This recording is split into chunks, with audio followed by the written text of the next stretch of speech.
Paul, well, congratulations on signing your new contract. How do you feel about extending your stay at the club? Possibly the last question I thought you were going to ask me there, Liam. You've caught me out completely. Listen, I think people know how happy I am at the club. I think, football management today is very, very tough.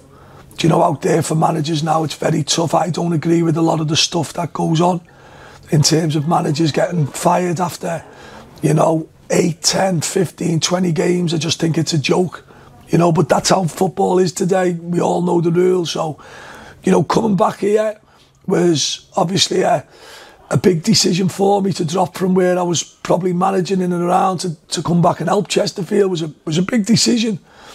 Plenty of people thought I was mad at the time, but I always had a fondness and a love of the club because they gave me my first opportunity to be a manager, really. In English football, it was my first success in English football. And obviously as a club, then you followed them forever. To see them drop into the conference was really, really tough. So when the opportunity arose to come back, the thought of taking them back into the league was the biggest, deciding factor. That if I could help the club go back into the league, then it'd be a really good sense of achievement that I've helped them get back on the feet type of thing. And, obviously from there with, the emergence of the Kirk brothers, Ash and Phil, the general way the club is being run, I couldn't think of a better place to be. But I could think of one or two, I've got to be honest. I'm not going to lie. I can't be that nice to Ash and Phil. I could think of one or two places. But, in terms of football today, they put a lot of faith and trust in me, and it's a really nice feeling to have as a manager. We're in a challenging league now. We're looking to climb, we're looking to grow. We're not looking to grow like on a jet. We're not looking to fast forward. We want to build our club so if we can get back to sort of where we were last time, then the reality is consolidating and looking to go further would be great. But to do that, you've got to have a rock-solid football club, and that's just not what you see on the pitch on a Tuesday and a Saturday afternoon. So myself, my staff, we're all absolutely delighted to be here. Obviously, it's a club very, very close to our hearts, and we're all really pleased and happy. Does that opportunity to build something then really excite you then? Yeah, listen, it's, with conversations you have with people, we want to go back to probably where I had the club last time. Which was knocking on the door for the championship. That's the plan. I think it's great when you've got a plan. It doesn't mean it always works, Liam. Trust me, in football, we're not that naive.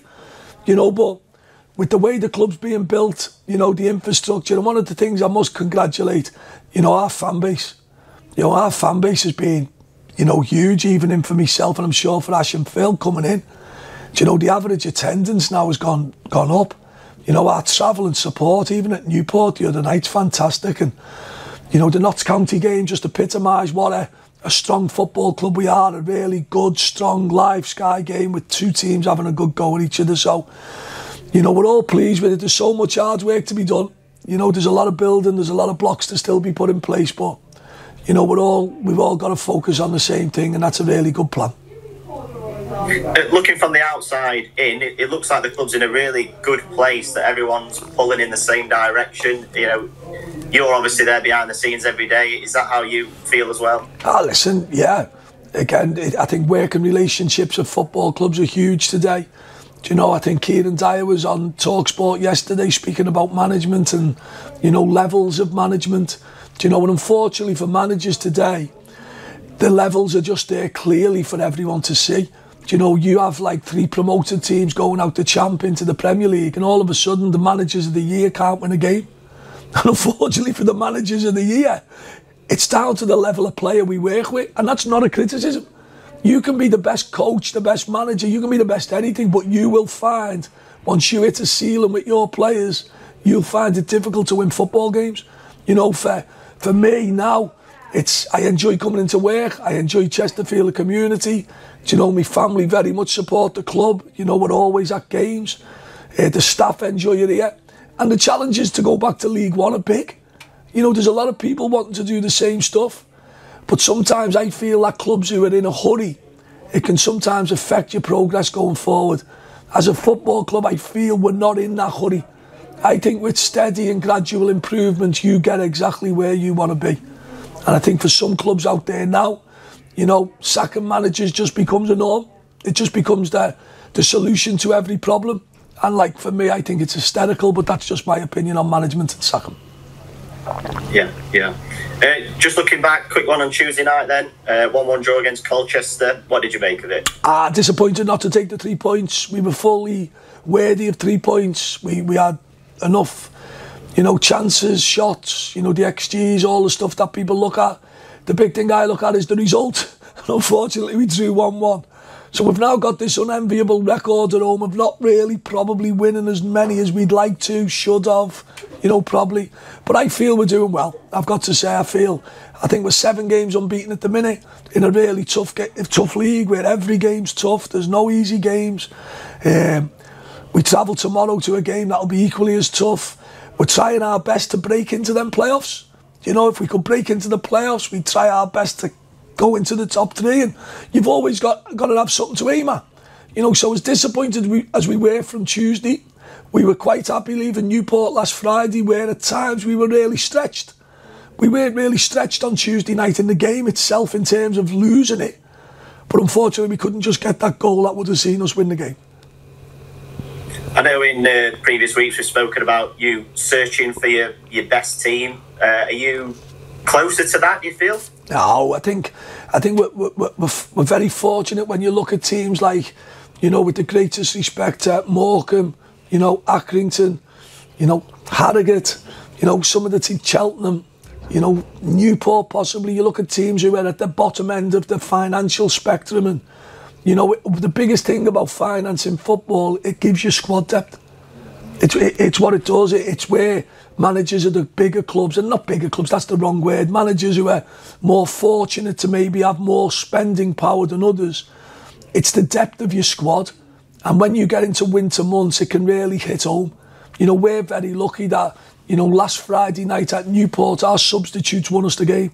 There's no doubt about it. The calibre of player we brought on took our level of performance up a notch, and that managed to get us over the line. So whilst we're searching for our probably, you know, best 11, we've still got lads out injured, haven't we? Dev, Shea Dunkley, Ash Palmer, Raheem Shackelford, John Fleck. You know, we're really pleased with the pool of players we've got to pick from. We're really pleased. We know we're fortunate. We know we're lucky to have the group that we've had, and we're not going to bemoan that in any shape or form. Just on Morcambe tomorrow then, obviously they're struggling down at the bottom. What do you make of them as a challenge? It's so difficult in football because we're now playing 12, 13, 14 games and everyone looks at it. So probably the first time, second half Tuesday night, that they probably had a game taken away from the Morcambe. It was probably the first time, I think. Apart from that, you know, they were just on a good run. You know, latterly, obviously, winning at Barrow was a fantastic result. The point at Fleetwood that I watched them play was a good result. They're in every game. You know, 1-1 with Notts County, they're in every game. You know, Derek's a very, very experienced manager. He's been there, he's seen it, he's done it, he's had his successes. You know, he's very well thought of, and rightly so, at Morcambe after the promotions. You know, so they've got a really good person in charge of them because it's difficult times for them. But you wouldn't notice it in their performances or their ability to put teams to the test in a game, and it'll be no different tomorrow. If we're to get in and out the game, we will have to earn it without a shadow of a doubt. And just in terms of the squad, have you got the injury room looking any lighter at the minute? I don't think for the weekend it'll look any better. I think we've got a, you know, Monday. It's amazing how these injured lads are always back fit on a Monday, Liam. Yet we always play on a Saturday, don't we? So it's a return to training thing now. So we're going to be lucky that, you know, some of the lads we've spoken about will be back involved Monday, Tuesday next week. So going forward, our squad looks very healthy. Do you know, we're really pleased with the whole league table, the challenges that come. You know, and for sure we're going to have a difficult challenge at Morcambe tomorrow without any shadow of a doubt.